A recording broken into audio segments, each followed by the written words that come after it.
Hey guys, how's it going? It is your boy, Manga Andrew, and I'm here to do my manga review for One Piece Manga Chapter 1056, titled Cross Guild. And this is a very interesting chapter. Not only do we continue the cover page with the Germa 66, but we do get a lot of information revealed in this chapter, as well as potentially hinting at certain things to come in the story, and potentially we're going to be building up to the final confirmation of who is going to be joining the Straw Hats, because there's a lot that we need to talk about in this chapter. And before we get to more of the juicier parts, let's just talk about the cover page as well as the continuation of the Uta cover story, or story that we are also getting in Shonen Jump. Potentially, we have Uta where it's revealed that she was able to create another song for her album or whatever she's making for build up to film Red, the One Piece movie, where she's having like a nightmare of a city or building being burnt down, where she wakes up, she begins to look through the trash as she's remembering Shanks and her interactions with him as she begins to write another song. So it's very short and very concise, but we see that we're building up to something massive happening with Uta. Something massive in her life happened that led her to Shanks, that led her to where it is right now, and we're getting a little bit of it before the actual movie drops. So it's very interesting. So potentially what we're going to be seeing in the movie is not really focusing on Uta's backstory as much, or how these songs were actually created, but we're probably going to be focusing more on Shanks and his interaction with Uta and what she's doing in the main continuity of that movie. So that's just something interesting that we're getting in the actual chapters, and I think it's cool that we're getting this in the chapter, and it's probably going to be that we're going to address a little bit more in the actual movie whenever that comes out for the Western audience. But tying into the cover page of this chapter, we just have the Germa 66 going up against Oven and Katakuri. It's going to be a 2 versus 4 fight, and we don't know what's going to happen. We don't know who's going to intervene. All we know is that it's being set up for them to fight, so probably in the next chapter we're going to see either these characters being defeated or these characters winning, in reference to the Germa 66. Now, let's get more into the actual chapter proper, and I would like to start off probably with the most interesting part of this chapter, which is the reveal of how BUGGY became an emperor, because towards the end of this chapter we see that the Straw Hats, the Kid Pirates, as well as the Red, or should I say the Kid Pirates, are all now at the edge of Wano, about to depart. And as they're arguing where they need to go and how they have these funny comedic moments between Law, Kid, and Luffy, it is just casually dropped that when it comes to what they're going to be doing and what happened outside of Wano, that when it comes to BUGGY being an emperor, it's because he was able to, some way or another, incorporate both Crocodile as well as Mihawk into the Cross Guild, which is the name of this chapter. And from what we get in this chapter with the little information that we have, the Cross Guild involves BUGGY and his underlings in a way putting bounties on Marines. And this is very interesting because you have Kid bringing up this idea that now the Marines who were hunting pirates are now going to be hunted, and that the world outside of Wano has completely changed. And this is very interesting, not only for the fact that we get an understanding and a better reasoning for why BUGGY is an emperor, but it just means that the world outside of Wano has completely changed, and that either they're going to be fighting everywhere, no one is actually safe, everyone can be captured for monetary value. So that puts it more on an even playing field for both the pirates and the Marines. And this is something interesting, as well as this is an idea that many people theorized that was going to be a possibility. And probably the funniest part of this entire thing is that when Luffy hears that BUGGY is an emperor, he just calls him straight up an idiot and a moron, which I find hilarious. So I think that this is some very cool information that we are getting in this chapter being dropped about the Marines. And something even more interesting that is brought up is that as they're leaving the islands and as something is revealed to Luffy about who Kid is going after, we also get to see some fun interactions between Law and Kid, where Law gives Kid a rubbing of the load or road poneglyphs. And this is very interesting because it also confirms why Kid actually went to Big Mom's territory, and that it was because he was also looking for another rubbing of the poneglyphs from one of the commanders. So it means that, yes, Kid has been actually making moves. And at this moment, as far as we are aware, Law has two rubbings of a poneglyphs, most likely one from Wano, as well as one from, Zoe. Kid also has two, one from Big Mom and one from Wano, and Luffy has three, one from Wano, one from Big Mom, and one from Zoe. So we see that even though Luffy is ahead, the other two are not that far behind. And even when it comes to this, another thing that is brought up is that Law, or should I say Kid, is looking for an individual that has a flame mark on his face. And what is very important about this is that as soon as this is said, we see these three specific characters: Luffy, Law, as well as Nico Robin. And most likely what I think this could be inferring to is that the individual that Kid is looking for may actually be Sabo, because if you don't remember, Sabo does have a scar, I believe, on his left eye, which does in a way look like a flame. And if he's looking for someone with a flame scar and Sabo has the flame fruit, it's not hard to put two and two together to assume that Kid may be going after Sabo. So this is something that this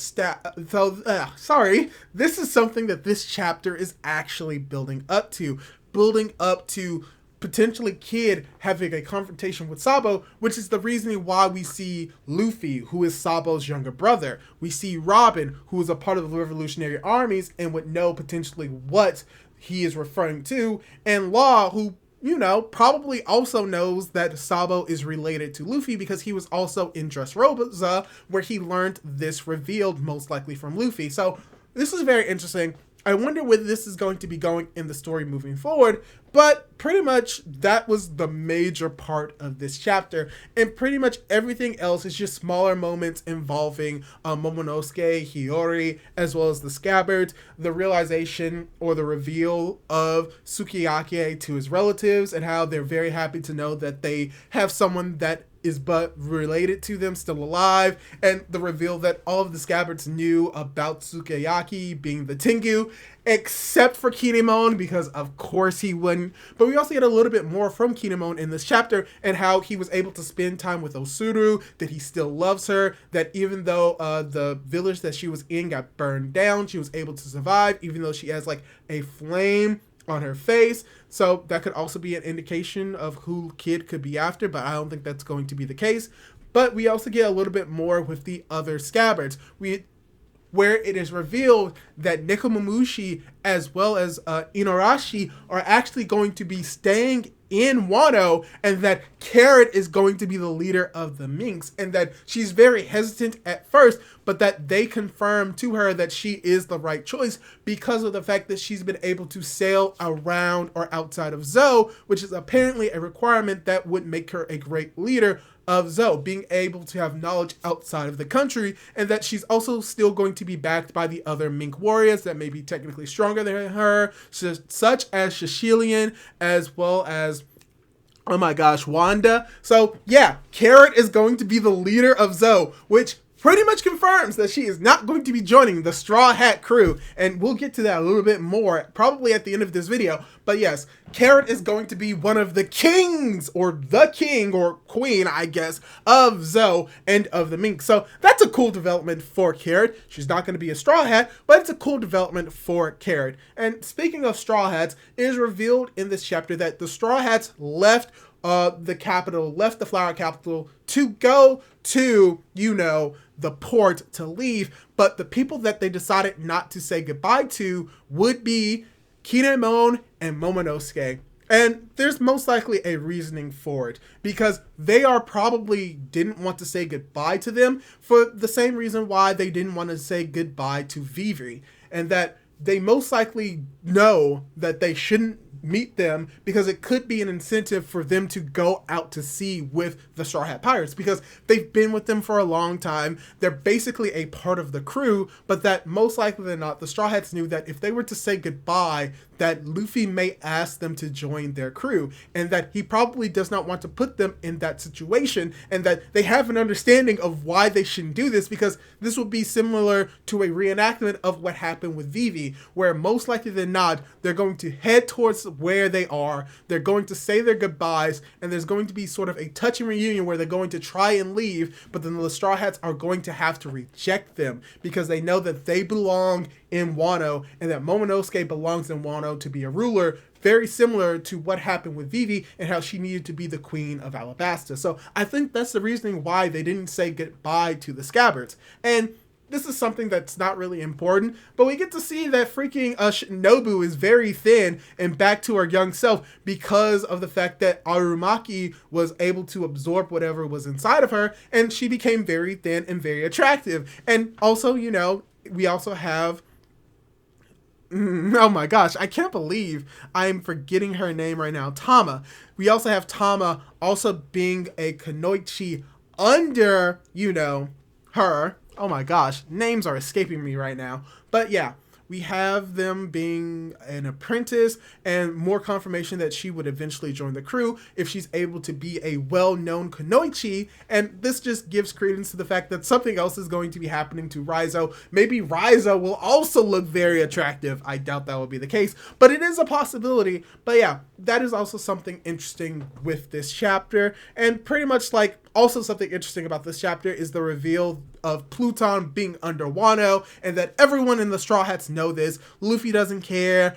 Frankie, he's surprised by it, but he really doesn't care. But what is very important is that Caribou overhears this information, and now that he knows about the location of 2 ancient weapons, he's probably going to alert this or give this information to a specific someone, to which my prediction is that it's going to be Blackbeard. He's going to leave the Straw Hat Pirates, leave their ship, and convey this information to Blackbeard, to which Blackbeard will try to go to Fishman Island, which will lead to it being destroyed by Luffy, and then he's going to try to head over to Wano, which will eventually lead to the borders being opened. So this could lead to the Straw Hats beginning to backtrack to places where they have been to obtain the ancient weapons while trying to be on their path to finding Laugh Tale. So that's also something that I want to bring up. But the final thing that I want to bring up in this chapter review probably pertains to Yamato, and that at this moment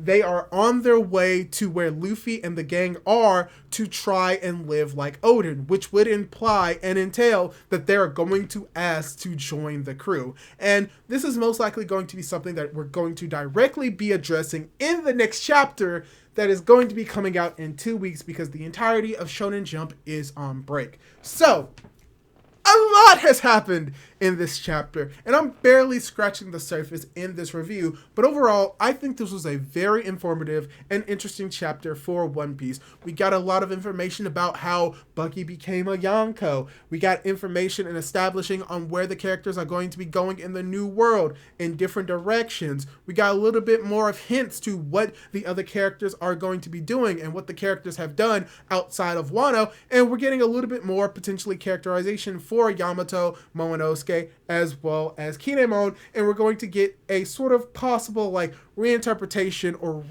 doing of what happened with Vivi and Alabasta, but having it in Wano, and that was set up in this chapter, most likely to be continued in the next chapter. So yeah, this is all I have to say about this chapter of One Piece. What did you think of the chapter? Did you like it? Did you dislike it? What was your favorite part of the chapter? And do you think that this is a great explanation for why Buggy became a Yonko, or do you need a little bit more information on that topic? Leave your thoughts down in the comments down below. Leave a like on the video if you liked it, and don't forget to subscribe to my YouTube channel for more content like this. Do all that cool jazz, and hopefully I'll be able to